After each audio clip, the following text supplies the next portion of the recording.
the spring portion, and then it takes some effort to get it to close. All of that combined is just not what I'm looking for in an everyday carry knife. The only other complaint that I would have against this knife is that it just, when you feel it, the texture of the titanium just doesn't feel pleasant against your fingers. I don't know what it is. I can't identify it, but just the texture of the knife just doesn't feel quite right. Another thing that I'm struggling with this knife is that it has some rough edges, some unchamfered places. For instance, here on the back of the handle, down in between the two handle halves, the edges are not chamfered. And so you feel that roughness as you put your fingers against them. The outside of the edge is chamfered, but the inside is not. And you just feel that roughness when you move your hand over the knife. Then there are several hot spots. Like up here, you can see how sharp these edges are.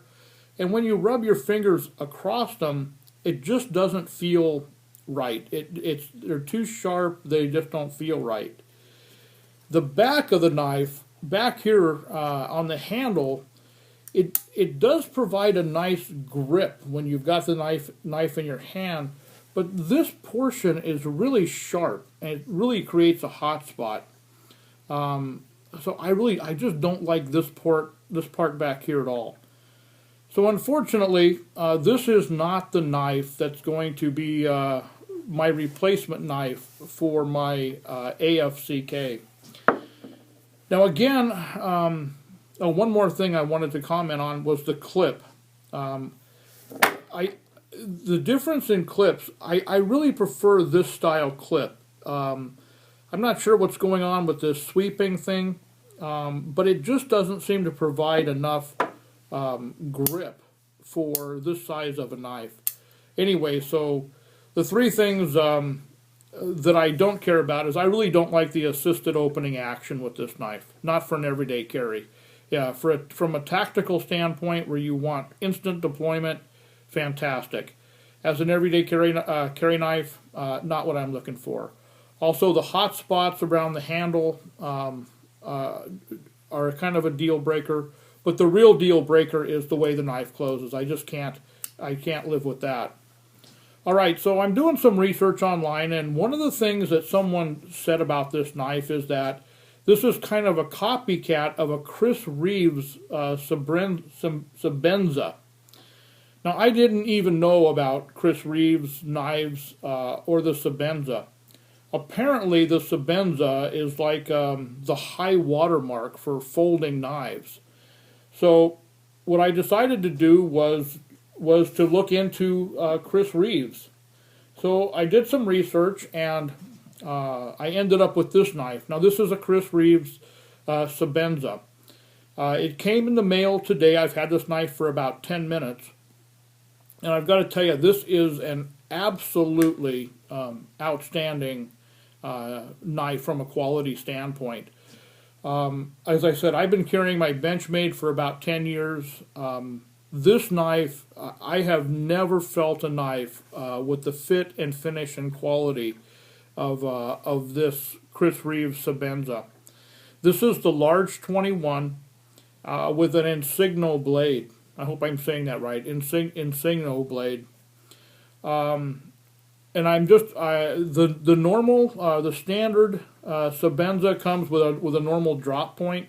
I just kind of got taken away. I really like the looks of this Insingo blade, and I think it'll be very usable for me. Like, as I said, one of the things I wanted to accomplish was I wanted to have a larger blade from my AFCK, and you can just see how the Insingo blade almost just dwarfs the AFCK blade. But amazingly, this is about a 3 1/4 inch blade, and this is about, I think, just over 3.6 or something like that. Sorry, I don't have the exact specs. But what's amazing to me is how close in size, in overall size, these two knives are. So even though I'm getting this much larger blade with the Cris Reeves, when you really compare the size of the two knives, The Benchmade is very, very close in size when closed to the Chris Reeves. So they're very, very similar. So I would expect that carrying this larger Sebenza is not going to be difficult because it's so close to what I'm already used to carrying in this mini AFCK.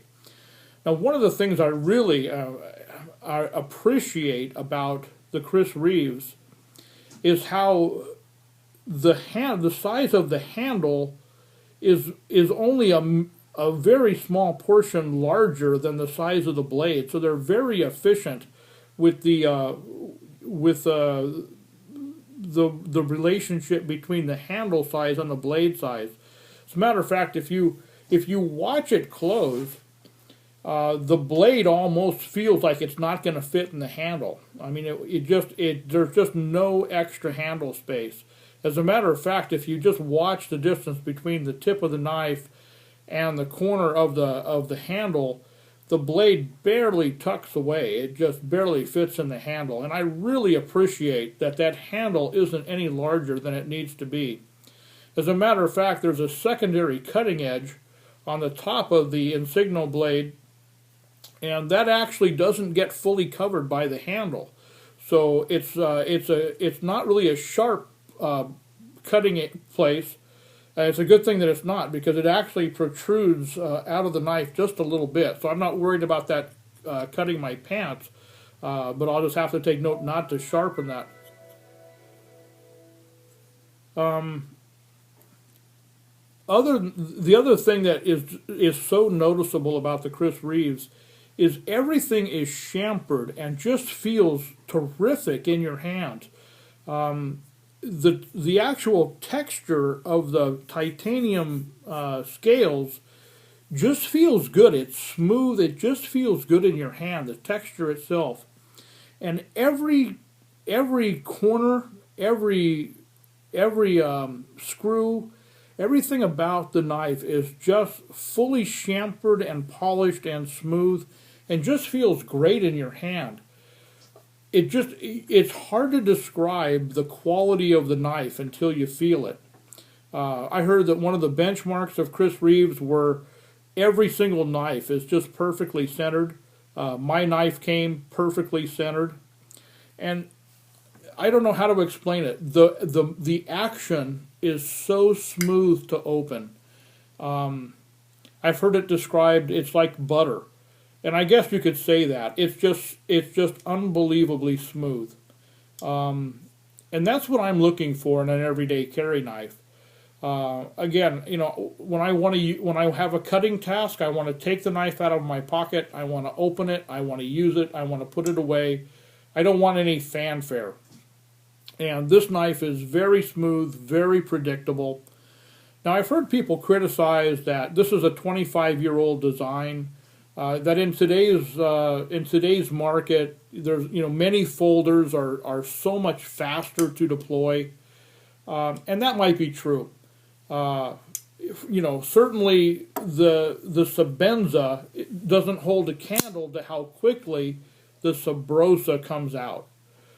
But how necessary really is that? From a tactical standpoint, to me, the time is going to be in deciding to take your knife out of your pocket and deploy it. That's where the time comes in. Actually getting the blade from closed to open doesn't seem to be that big of an issue to me.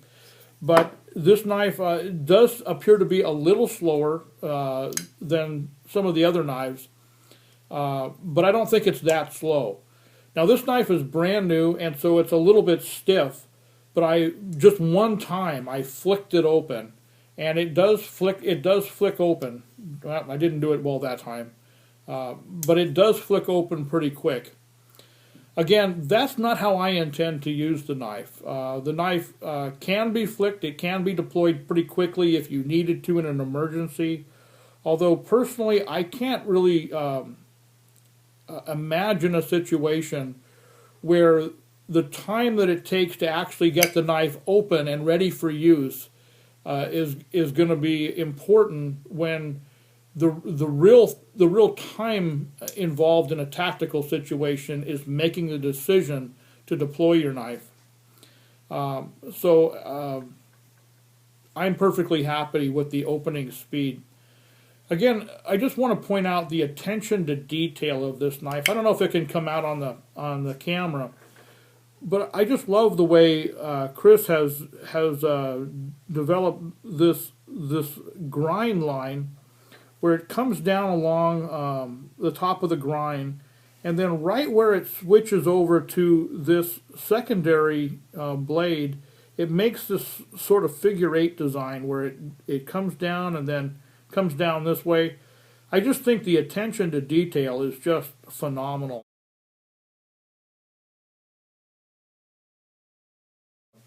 The spine of the blade is all rounded over. It just feels terrific. The dimping is just perfect. So from a wanting to stab motion, you really bite into the handle of this knife. The dimping is in a great place. It's got a little bit of an upslope so that you really dig in. On this side, your fingers really grip well. Another thing that I really like, as I mentioned earlier, when I'm working with the belly of the blade or I'm cutting, I like to get up over the blade of the knife. And this looks like it's going to work just fine. I think this blade is set up just right. Again, I'm looking forward to using this knife. This knife will be in hard use. It will take the place of my AFCK, and it will do all the tasks that this knife has excelled at over the last 10 years. I just hope that this Cris Reeves can do a good job like the Benchmade has done. But I just don't. This knife just seems to be exceptional. It's almost a shame to take a knife like this. It's almost a work of art. It's such a statement in simplicity. But absolutely high quality materials, high quality blade. This knife is made out of S35VN steel. Again, I was really looking for an S30V steel, but according to what I've read, there's a little bit of a controversy about this S35VN steel. But from what I understand, if you take the people who, like Cris Reeves, what they say they've tried to do is take some of the chipping qualities away from the S30V and make this S35VN a tougher blade that is less likely to chip. So I'm believing that the S35VN is a better steel than the S30V. Some people disagree with that. Only time will tell. Again, I've owned this knife for a total of about 10 minutes. The UPS guy just dropped it off to me. And before I returned the Subrosa, I wanted to do a quick video to try to get all these three knives on the table at the same time. Again, I'm really looking forward to hopefully the next 10 years of service with this Sebenza. And again, I just can't speak highly enough about the fit and finish and quality of the knife. So, we'll see what the next 10 years hold. Thanks for listening, guys.